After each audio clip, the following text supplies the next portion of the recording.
Сайн уу? За би ямар ч хэлсэн энэ бичлэгийг хийх шаардлагатай. Хэрвээ би хийчих юм бол айгүй олон хүн нэмэртэй байгаа учраас шууд юмаа яриад явчих. Тэгээ би нэг гой нүүр мөрөж бодаагүй бичлэгээ идэлэхгүй шууд өөрийнхөө нь тавина. Тэгэхээр манайхан зүгээр гой хэрэгтэй юмас сонсоод авчаарай. За манай хүүхд 23 оны 3 сард 3 настай байсан. Тэгээд ерөөсөө ааваа ээжээ гэдэг хоёр хүүхдээ тэгээ өөр ингээ юм ярьдаггүй байсан. Тэгээд би айгүй хурдан ингээд хүүхдтэйгээ ойлголцоо хүүхдээ хэлд оруулах шаардлагатай болсон.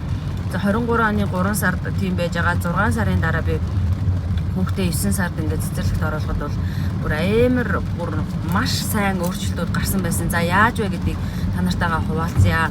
За хэл ярианы хөгжилд болохоор хамгийн түрүүлээд нөгөө гарын одоо ийм булчингийн үйл ажиллагаа бол маш чухал юм байлээ. Одоо ингээд хайчлуулах одоо цагаан цаас байвал хайчлуулах айгүй одоо онцгүй ер нь бол хүүхднийг сонирхгүй одоо нэг сонин цаас мас бид нар чи хаачиг аюултай гэж бодоод хүүхдээ өгөхгүй байгаад байдсан шүү дээ. Юм хайшлуулах бол маш чухал юм байлаа. Одоо цэцэг октодор одоо цэцэг хөвгүүдээр одоо юу гэдэг машин загшинч үү юм ингээд. Тэг ганцхан хүүхдээ ганцаараа хийх биш ингээд хамтдаа ингээд хайшлах хэрэгтэй. Ер нь бол ингээд гараар нь ингээд юм хийлэгдгүйгээс болоод бидний хүүхдийн хэл ярианы хөгжил хөгжихгүй байх магадaltaй юм байлээ заяа. Одоо би бол нөгөө нэг ингээд нэг арзгартай юм хайч. За тэгээд зүгээр ингээд шулуунаар хаачлаг юм хайч гэж хүүхдээ хайч авч юм хайшлууч гэсэн энэ бол маш чухал байсан. Түүнээс гадна одоо оймсын нугаалгах, бандажийн нугаалгах, за дээрэс нь одоо тэр бүх үйлдэлүүдээ хамтдаа хийгээрээ хүүхдээ ганцаарынг нь хийгээд ингээд орхичоор хүүхдийг сонирхож хийдэггүй. За тэгээд амар сонирхож байгаа юм ингээд сонирхолтой юм шиг болгоол тэгээд одоо үдээсээ нүдүүлэгч гэдэг юм уу эдгээр чинь ингээд бие даах биш ингээд гарын булчин ажиллахад хүн ерөөсөө маш чухал юм байл хамгийн нэгдүгээр нь.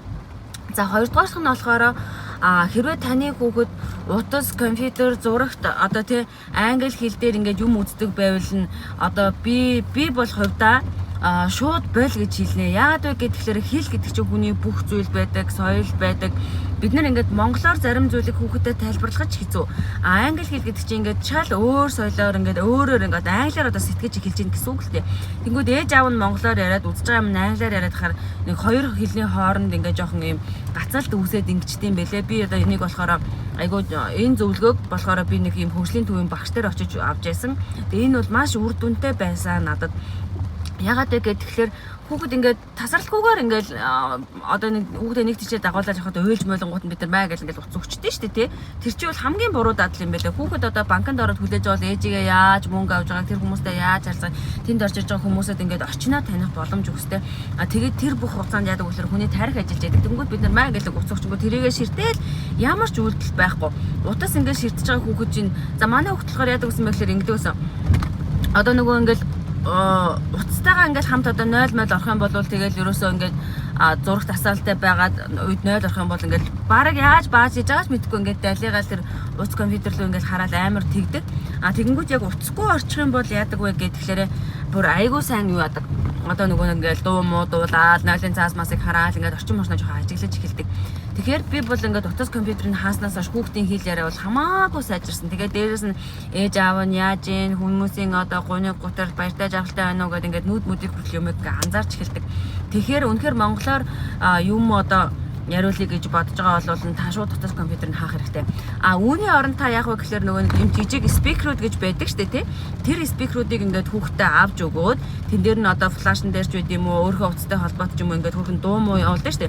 Тэр дуу нь бол дандаа монгол дуу байна. Хүмүүс болохоор яаж аваад манай хүүхд ингээд монгол хэлтэй, англи хэлтэй лаг маг гэл хэлийг ч угаасаа сурчин. Гэхдээ үндсэн суурь нь одоо бид нар Монгол улсад амьдардаг монгол хүмүүс бол яг гэхээр монгол хэлээ эхлээд сайн сурах хэрэгтэй. Тэгжиж бид нар хүмүүстэй ойлголцсон.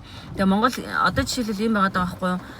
Хэлд муу орсон хүүхэд том болох тусмаа нөгөө нэг хүмүүстэй ойлголцож чадахгүй болохоор өөрийгөө илэрхийлж чадахгүй байна. Стресс үүснэ, найз нөхдөд нь гадуурханч гэдэг юм асуудал үүсдэг. Ер нь бол хэл ярианы суурь бол үндсэндээ бараг л худалчуунд бараг төрхөөс эхэлж явагддаг. Гэтэ нэг настайгаас эхлээд ингээд аваа гаргаад ааваа ээж нэтрэгээ тэгж явах хэрэгтэй. Би эхний үдээрээ 3 нас хүртэл хүүхэд ингэж л ээдгий, хүүхдийг эрхлүүлэх хэрэгтэй, дураараа байх хэрэгтэй гэд ингээд юу ч хийж байгаагүй. 3 наснд нь би ч нөгөө хүүгээ аутизм гэж онцлуулж ирсэн. Тэрнээсээ хойш бүр өстэй амар идэвхтэйгээр зүгээр л амар гоё nice age байсан бол 3 наснаас хойш чи тэгин тэхгүй өстэй бараг том хүн шиг ингээл хүүхдтэйгээ харьцаж эхлээд би гинт тийм ээж болчихсон. Яагаад вэ гэдэг юм бол миний хүүхэд бие дааж чадахгүй л хэрвээ намайг байхгүй байх юм бол өөрийгөө илэрхийлж чадахгүй байвал энэ хүүхэд маань ингээд зовноо гэж би бодсон учраас гинт хүүхдээ ингээд бүх юмнээр ингээд би айгу хатуу шаардлага тавьдаг ийм ээж болцсон. Гэхдээ би одоо мэдээж мэрэгжлийн хүн биш биш гэхдээ бол би зүгээр өөрийнхөө үзэж туулсан амьдралаас хин нэгэн хүнд хэрэг болчоосэй гэж үүднээс хэлж байгаа шүү. За тэгээд эхний ээлжинд манай хүүхд ингээд нэг Монгол дуу муу сонсохоор ингээд чих мэхээ даглал уулж муулал ингэж мэддэг байсан байхгүй англи юм сонсгоод тэгэнгүүт нь би Монгол дуулдаг ном авч өгөөл араас нь дагаал хамт дуулаад ингээдсэн чи дараа нь болохоор манай хүүхд яадаг баснаас ингээд амаа ангаагаад ингэдэг болсон дараагаар нь ингээд нэг үгийг хэлдэг. Тэгээд нэг бүтэн дуу яас болох одоо бүтэн өгүүлбэр явах юм бол хамгийн сүүлийн өгүүлбэр ч хэлнэ. Мамуу нааш ир гэсэн бол ир гэж ингэж хэлдэг заяа. Ингэж хэлдэг байжгаад бүтнээр нь ингээд сонсоод явандаа бол болжмор гэдэг юм уу ингээд жижиг шажиг дуу муу ингээд дуулдаг болсон. Тэгээ би өөрөө л гэж бодож байлаа. За тэгээд дээрэс нь би нөгөө нэг ээжүүд ихэнхдээ тэгдэгчлээ нөгөө нэг хүүхдээ ингээд биеэсээ холдуулахгүй хүүхэд юу н аав ээжийн хажууд байгаа тохиолдолд нөр нь хөгжих магадлал айгу муу байгаад байдаг. Тэгэхээр одоо үнэхээр найдвартай одоо эмээ өвөө ч гэдэм үү те аль болох ингээд хөдөө мөдөө байдаг гамарч гар утас байдгүй дандаа амьдараа харилцдаг тийм газрууд руу ер нь бол хүүхдээ бас ингээд бие дагаад явуулвал хүүхэд маань бас айгүй сайн ингээд өөрчлөгдөг өөр орчинд орно. Хүний байгалийн ингээд нөгөө нэг амьд гарах юм рефлекс ажтаж эхэлнэ. Иддэггүй байсан хоол ундаа идэн. Тэгээд хит ингээд нөгөө нэг бидний хүүхдээ бөөцөлдөг, гутас компьютер өгдөг. Тэгээд нэг ярих шаардлагагүй байдаг. Одоо жишээл бид нар ингээд ууч гэдэг юм зөөр ингээд ус руу заавал ус ууя гэж яануу гэл ингээд шууд хүүхдээ аваад өгдөг шүү дээ. Тэр хүүхд үнэхээр чангаж байгаа бол ингээд ус руу захаар нь ус ууя гэж юуч гэдэг юм уу. Яг өөрөөс нэг иймэрхүү юмнууд шаардж иж ер нь бол хүүхэд ингээд хэл яриа хөгждөйм байлээ. Бүр ярихгүй бол болохгүй гарцаагүй одоо байдалд оруулна гэдэг юм уу. Нэг тиймэрхүү байдал оруулвал зүгээр юм байлээ. Өөр юу гэж бодож байлаа. За дуулдаг ном зүгээр юм байлээ. Дэлгэцийн хэрэглээг нь хасчул зүгээр юм байлээ. Тэгээд энэ байдлаар яваад хахаар хүүхдийн хэл яриа бол маш сайн одоо дэмжигдэж өгдөгөө. За тэгээд би бэлдээгүй шууд ярьж байгаа учраас нэг зарим нэг зүйлсүүдэд мартаад байна. Гэхдээ богинохон ч гэсэн 1-2 ч гэсэн аваад хэрэгжүүлмээр санаа байх юм бол та бүхэн маань хэрэгжүүлээрээ. Тэгээд хүүхэд ер нь аль болох бага байх тусмаа юу яана? Бага байх тусмаа нөгөө нэг тархин илүү хөгжиж байгаа. Бид нэр ингэж боддог штэ. Одоо жоохон юм чи энэ одоо юу ойлгодгийг, жоохон юм чи энэ хүүхэд ингээд жоохон хүүхэд бараг л ингээд тарихгүй, сэтгэхгүй, бодохгүй гэж ойлгодог. Тэр үлээстэй хамгийн буруугийн бодол юм байлээ шүү. Жоохон байх тусам бид нар бүгдийг хийж сурах хэвээр. Би том хүүгээ 3 нас хүртэл бараг л ингээд амар бөөцөлөл нар салж үзүүлэхгүй, айл хунаарч оруулахгүй ингээд амар ингээд хит инхрийлэл бөөцөлөл энэ бол маш буруу юм байлээ. Хүүхдээ бүх замыг засч өгөх гэж бүх юм амархан байлгах гэж битгий хий. Харин ч эсэргээрээ чаленж, сорилт, хэцүү юмд одоо би жишээлбэл манай баг хүн нэгтэй байхгүй юу? Тэнгүүд хүүхд мөхтэй юм унаач бол авч өгөхгүй. Юм өмнө цаагаар орж мороод баг унжсэн ч авахгүй. Тэр хүн тэгэл өөрөө уннуу, яануу, өөрөө тэгэл учраа олоод ингээд бие дагстаж тэгэнгүүт хүүхдийн ингээд яана. Төрлөх дархлаа бол маш сайн сэргэж өгдөг юм байлээ. Тэгээ би хүүхдээ ингээд том хүүхдээ 3 нас хүртэл баг ковид үед гарсан ингээд баг нарсаал үзүүлээг мөртлөө баг хүүгээ болохоор баг 7 хоногтой болохоос нь нэмдэг дагуулж аваад 14 хоногтой болохоос нь гадуур дотор дагуулж аваад баг хоол моолонд ороо заяа. Тэгэл 2 сартаа болоход нь би нөгөө том хүүгээ үзүүлэх шаардлагатай байсан учраас хятад метод руу баг хүүхдээ аваад явцаа хар халуун ч богоо могоноор ингээл хүүхдээ чирээл бүр амар амьдрал туул яаж байгаа шүү дээ ер нь үл тэг гих мэтлэнгээр хүүхдээ ингээл аваад явсан чинь манай хүүхэд 3 сар хүрсэн чинь л ингээл эргэн тойрныхоо ямиг ингээл одоо манай хүүхд чинь 3 нас хүрчээд хүний нүд рүү харж чаддгүйсэн байхгүй том маань гэсэн чинь баг маань болсон чинь 3 сар хөрөнгөөл эргэн тойрны юм анзаглаад тэгэл одоо ойтой гэхэд чинь шувуу тэгж энэ тэгж манай хүүхд чинь 3 насараа юм зааж чаддаггүй байсан тэнгүүд ингээд юм заагаалч гэдэг юм ингээд амар ингээд хөгжсөн байхгүй. Тэгэхээр яг ингээд би ч одоо миний том хүүчин л одоо намайг ээж болоход тэгж хөгжүүлж ийн гэсэн үг шүү дээ ер нь бол тэ. Тэгээ яг 2 дахь хүүхдээсээ эхлээл ингээд жинхэнэ ээж болоод ингэсэн байгаа. Тэгээд хүүхдэд бас нэрээ юм заах айгуу чухал юм байлаа.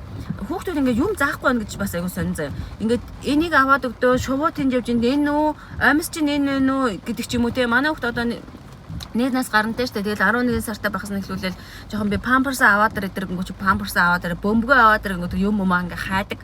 Тэгээ хүүхдээс бас нэрэ олон асуулт асуувал хүүхдийн тарих айгүй хөгждөг юм байлээ. Тэр юу гэсэн үг юм бол гэд ингээд бодоод тэр хаана вэ нү гэд ингээд бодоод бид нар чинь ингээд юу ч асуулт асуух шаардлагагүй гэл ингээд нэг байгаад байдаг шүү дээ тий.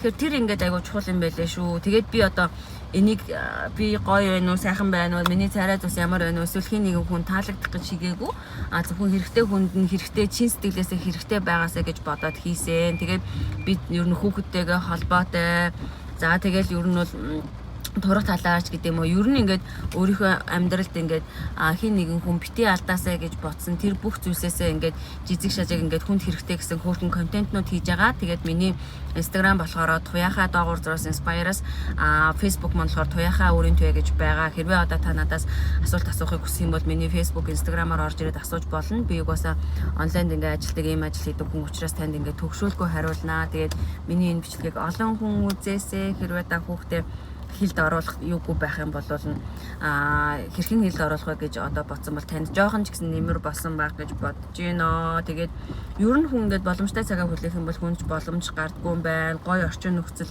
ингээ гараад гоё бичлэг хийгээл гоё ингэж мингээл хүн үзүүштэй би гоё бичлэг хиймээр л. Гэхдээ хүний амьдрал чинь хүүхдээ хөргөж өгөөл цаг нар нь ингээд товчхон байдаг болохоор ингээд би шууд YouTube дээрээ постлоо. Тэгээ та бүхэн маань гоё дэмжээд үзээд намайг миний YouTube subscribe дарж болно, comment хийж болно.